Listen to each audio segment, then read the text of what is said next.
Hello, friends. Welcome back to Get Happy, Be Fit.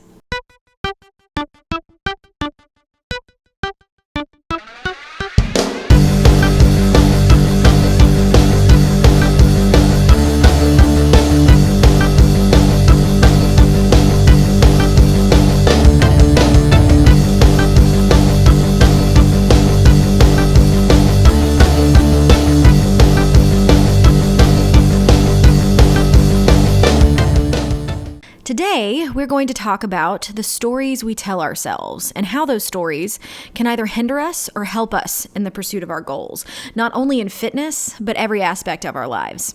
I realized something about myself a while back, and I may have mentioned this before, but even at my very leanest and fittest I've ever been, I have never truly felt like a quote-unquote hot girl. And I hate saying that phrase, hot girl, but you know who I'm talking about, right? Like maybe you were one of those girls or guys in high school, but I definitely was not. And the vast majority of my life, I looked at the hot girls and felt like I was from a different planet than them. And I wondered what it would be like to be one of them, to be confident and thin and attractive and have people hit on you, because those things felt completely foreign to me. And looking at them always caused a little bit of jealousy to bubble up and a very negative sinking feeling of how they were better than me and had more worth than I did would just settle into my gut. And even though I have done a ton of work on my self-worth and gotten to a place where I loved myself and I loved my body, that identity of the chubby, awkward girl remained. And I still never felt like I fit in with the hot girls. And while that identity never truly went away, after going through a lot of therapy and working on myself a lot, I started taking chances and doing things I wanted to do long before I hit my goal weight. I felt like I had worth because the story I told myself was that my worth had nothing to do with my weight. That changed so much for me. And I believe it was one of the catalysts for me finally reaching my fitness goals. However, I have realized lately that I still hold that chubby, awkward girl identity. I don't look at it as a horrible negative thing like I used to, and I don't feel less worthy than the people I view as the adult versions of the hot people at the cool table.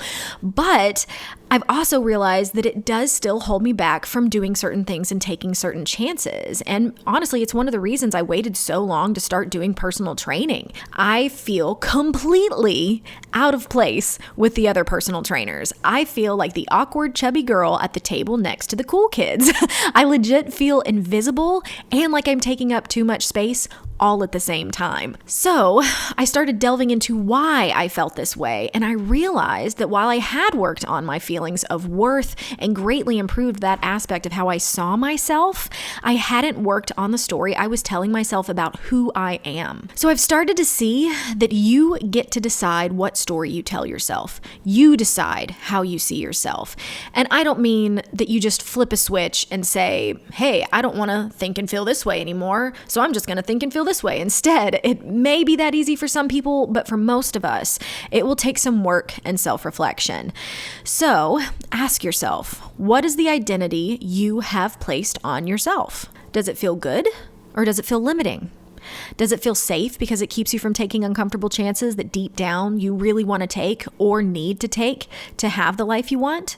Or does it encourage you to take chances and do the things you want to do because you know you're capable and worthy of it?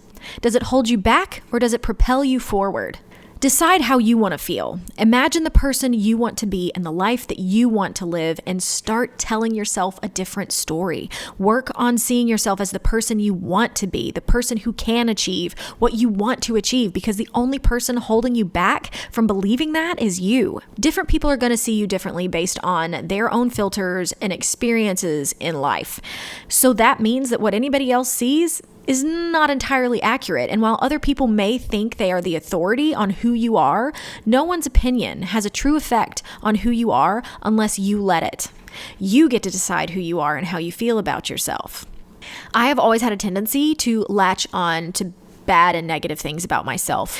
I didn't ever want to be pitied or lied to or believe something good about myself that wasn't true. I remember watching the first seasons of American Idol when it first started airing and watching all of the people who were horrible singers. They couldn't carry a tune in a bucket, but they thought they were Celine Dion. And I remember feeling so embarrassed for them. And I never wanted to be that person who thought I was so great when I wasn't. I felt like it was better to downplay everything about myself and never believe something good so that people would build me up instead of tear me down.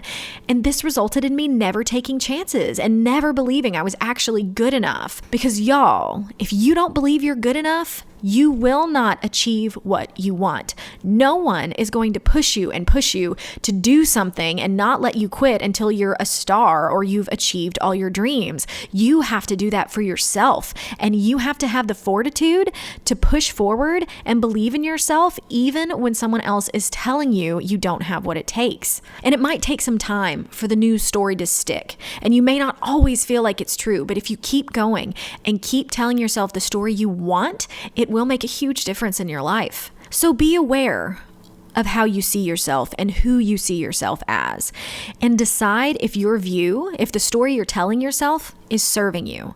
Is it setting you up for the life you want to have, or is it holding you back? If it's holding you back, work on adjusting that a little bit at a time and make it a constant practice. Tell yourself the story you want to live out. When you start to think negative things you don't want to be true, flip the script and contradict those negative things. You get to decide who you are. And to quote the 11th Doctor, we're all stories in the end. Just make it a good one. All right, that's all for today.